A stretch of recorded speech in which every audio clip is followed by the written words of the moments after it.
So what's up sa inyo mga ka-Trops B, and welcome back to my vlog, mini vlog version siguro. Siguro for now, today's vlog, siguro nandito tayo ngayon sa Everest. Ayan, papasin nyo, ayan, nagbike lang tayo. And dinalo ko yung Lola Chopping ko, ayan. Punta lang ako. Nandito kasi si Lola Erning, which is yung asawa ni Lola Chopping.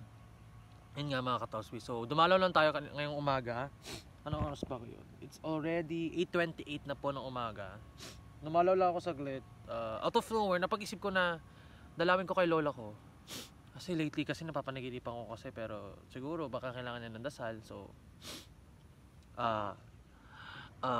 dumalaw ako dito at nagtirik ako ng kandila. Ayan. So, dumalaw lang ako. Siguro mini short vlog lang naman to. And kung gaano katahimik talaga dito sa Everest.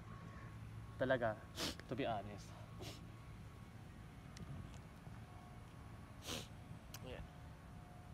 Dalaw lang tayo sa lola ko. Ayan, dalaw tayo sa lola ko. Ayan, oh. Si Lola Chopeng, Lola Mareng, Lola Opreng. Ayan. Bale dito, may lote dito na siguro dito na ililibig si Tatay Rusty, which is yung tatay ni Daddy. Si mga kapatid ni Lola Chopeng, siguro ililipat na dito after 5 years.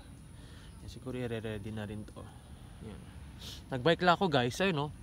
Nagbike lang talaga ako kasi out of nowhere gusto ko talaga mag-bike talaga. So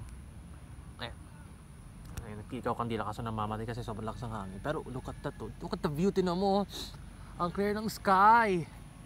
Perfect na perfect talaga. Although sobrang tahimik talaga, at gusto ko talagang pumunta talaga dito kahit isa lang ako. So yun, bike ako. Ayan, oh, hinihingal ako eh. Out of nowhere, dito lang ako. So ko dalawa yung lola ko. Yun lang.